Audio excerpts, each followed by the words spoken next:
Good morning everyone, welcome back to my channel. আজ 27শে December, লক্ষ্মীপুরে চলে এসেছি। কালকেই এসেছি সন্ধেবেলায়। কালীপুরে কিছুটা কাজ ছিল, কাজ সেরে তারপরে বাড়ি ফিরেছি। তখন আর ভিডিও করা হয়নি। মুখে একটু গেল না, শুধু ঠোঁটে ঠেকাচ্ছিস।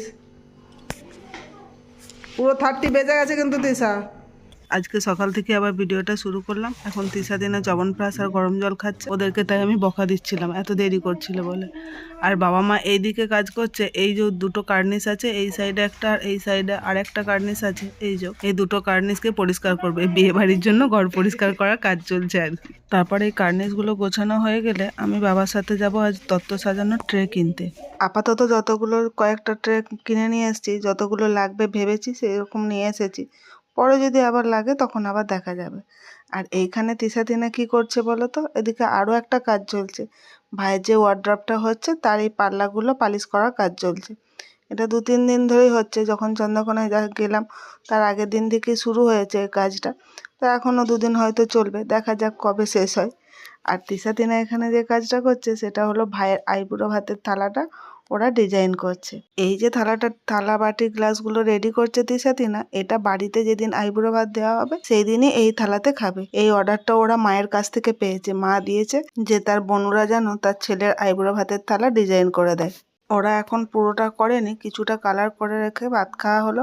তারপরে একটু রেস্ট করে নিয়ে এখন তিশা দিনের চুলটা বেঁধে দেবো বলে ডাকলাম। তিনা তো আসলোই না, তিশার চুলটাই খালি বেঁধে দিচ্ছি। ও নিজে থেকে এসে বললো আমার চুল বেঁধে দাও। তো ওর চুলটাই বেঁধে দিচ্ছি, কিন্তু ও ক্যামেরার সামনে মুখ দেখাবে না, তাই জন্য ওর সাথে মজা করছিলাম। ফোনের ভিতরে কি বাঁধবো? তুই আর কি করেছিস? আর গাডার এনেছিস? মশাটা মার, কত রক্ত খেলো, দেখ মারবে না। চলে গেল। আর কোথাও মারবে? বিনুনি করবে। ওই বস্তাটা আর এইদিকে দেখো আমার মাইমাও আজকে এসেছে আমাদের সাথে দেখা করতে। বাঁধো না। কোথায় বাঁধবো? আরে বিনুনি করো না। বিনুনি গাডার এনেছিস? আরে রান্না তো না কি চিমটি। বুঝি কিজি। অবশেষে চুল বাঁধা হলো বিনুনি করে। আর এখন এখানে আসর পাতা হয়েছে তত্ত্ব সাজানোর জন্য। আলুটা এরকম কাঁপছে কেন রে? এই তো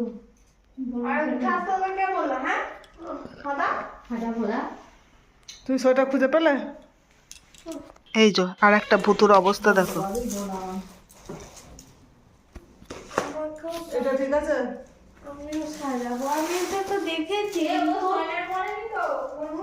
হ্যাঁ, এটা হালকা হালকা ঠিক আছে, কিন্তু আমি জিজ্ঞাসা করলাম দাদুকে এটা কি জিনিস আলাদা করে কেন আনে, তো বাবা বললে আমি জানি না, মা জানে।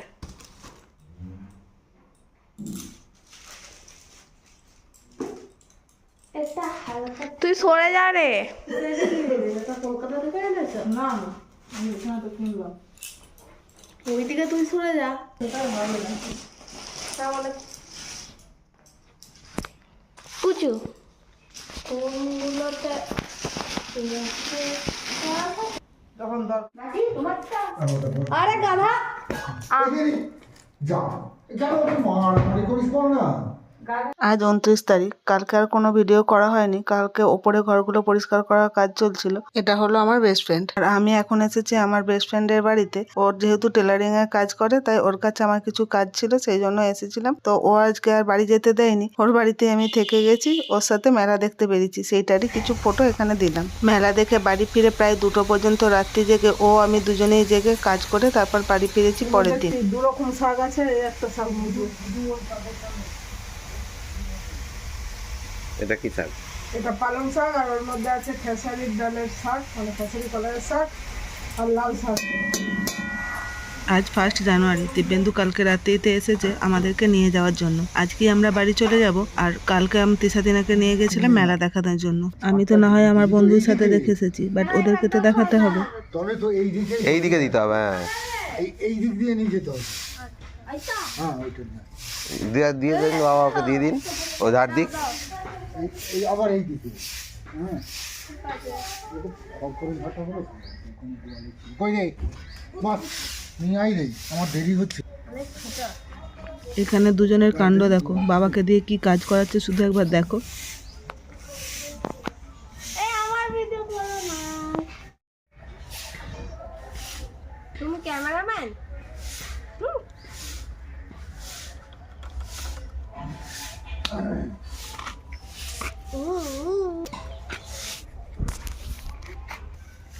দেখ পাটা ছাড় না। আরে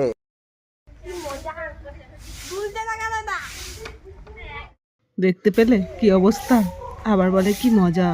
চলো ওরা এখানে মস্তানি করুক, দোলাদুলি করুক দোলনায়, আমি ওদিকে রান্নাটা সারি, আবার তো বেরোতে হবে আমাদের। এই যে বাড়ি চলে এসেছি, এইসব জিনিসপত্রগুলো গাড়ি থেকে নামিয়ে এনে এখানে রেখে দিয়েছি, আমরা ফ্রেশও হয়ে গেছি। এরপরে চলো এখানে এগুলো গোছানোর আগে আমি ছাদ থেকে গিয়ে ঘুরে আসি। এক সপ্তাহ মতো ছিলাম না, ছাদের গাছগুলোর যে আমার কী অবস্থা হয়েছে সেটা তো নিজের চোখে না দেখলে শান্তি পাবো না, তাই রাতের মধ্যেই দেখতে যাচ্ছি। হয়তো কিছু বুঝতে পারবো না, তাও গিয়ে তো দেখি যে কী অবস্থা হয়ে আছে আমার গাছগুলো, আদৌ কিছু হয়েছে, ফুল টুল ফুটেছে কি ফোটেনি, চলো দেখি সেটাই। না মোটামুটি ভালোই আছে, খারাপ কিছু অবস্থা নেই। কিছু গাছে ছোট ছোট কুঁড়ি দেখে গেছিলাম, সেটা এই যে এরকম একটু ফুল হয়েছে। কিছু গাছে ফুল মানে কুঁড়ি একটু বড় অবস্থায় দেখে গেছিলাম, সেগুলোর ফুল ফুটে গেছে। কিছু লঙ্কা গাছ লাগিয়েছিলাম, ছোট ছোট ছিল, সেগুলো একটু বড় বড় হয়ে গেছে। ভাবছি কালকে বা পরশুদিন ওই টবগুলো একটু চেঞ্জ করে দেবো। ঠিক আছে, বোঝা যাচ্ছে না কি কালার কি না, দেখা যাক কালকে বোঝা যায় কিনা। সব কালারগুলোই হয়েছে, এই যে সাদা, গোলাপি আর এখানে অরেঞ্জ। চলো নিচে যাই, কাল সকালে আসবো তবে বোঝা যাবে। আর এখন যে জিলাপিগুলো দেখছো, এগুলো কালকে মেলায় গেছিলাম, সেখান থেকেই নিয়ে এসেছিলাম এই জিলাপিগুলো। টিনা সব মেলার জিলাপি সাবারে দিল, সব টিনা। কি চাইছো আমাকে পেটু? এগুলো দেখাও, এগুলো দেখাও। আর দিব্যেন্দু এখানে জলগুলো ভরছে, কারণ ঘরে সেরকম জল রাখা ছিল না, বোতলে জল ভরছে। আর আমি এদিকে সব ব্যাগ খালি করছি। এবারে ওই সবজিগুলো যেগুলো নিয়ে এসেছি বাড়ি থেকে, সেগুলো তো গুছিয়ে ফ্রিজে তুলতে হবে। এই টেবিলের উপর যে বেগুনগুলো দেখছো, এগুলো আমার এক জেঠুর ছেলের জমিতে লাগিয়েছে, তার কাছ থেকে বাবা কিনে আমাকে দিয়েছে, কিন্তু বেগুনগুলো খুব সুন্দর খেতে। দেখ অরেঞ্জ কালারের ফুলটা, আউচ, বেশ সুন্দর দেখতে লাগছে। কাঁটা লাগলো রে, খুবলে গেল এখানটা। পিঙ্ক কালারের এটা দেখ কেমন অরেঞ্জ অরেঞ্জ দেখাচ্ছে।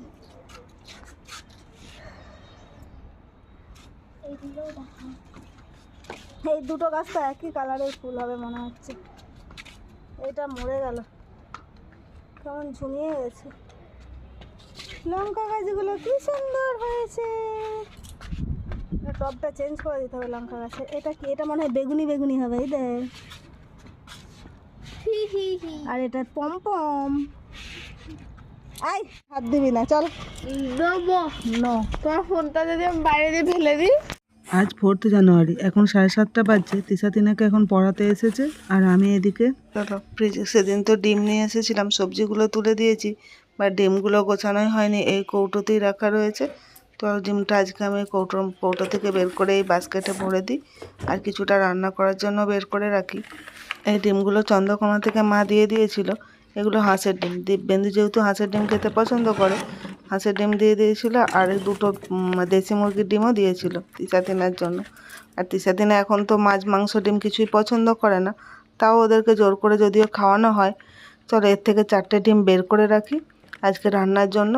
একটুখানি তরকারি কেটে রেখেছি, ফুলকপিগুলো কেটে রেখেছি রান্না করব বলে। চলো একটু রাখতে পেজের মধ্যে অসুবিধা হচ্ছে, অনেকগুলো মানে সবজি আছে তো, সবজি বলতে সেরকম কিছু না, কিন্তু এই কপি মানি তো অনেকটা জায়গা নেবে, তাতে একটু অসুবিধা হচ্ছে। তাও যা করে একটু গুছিয়ে রাখলাম। এরপরে চলো এই ডিমগুলো দিয়ে তরকারি মানে রান্নাটা সারি।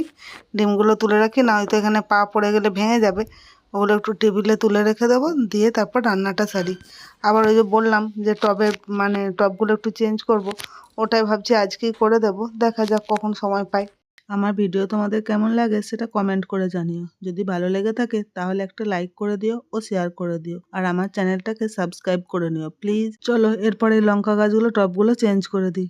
এই যে দেখো চেঞ্জ করা হয়ে গেছে। এরপর একটু কিছু কিছু গাছে এই চন্দ্রমল্লিকা গাছগুলো একটু সারও দিয়ে দিয়েছি। চলো এবার গাছে জলগুলো দিয়ে দিই, এটা একটু ঝাঁট দিয়ে পরিষ্কার করে রেখে ওই কোনটায় জড়ো করে।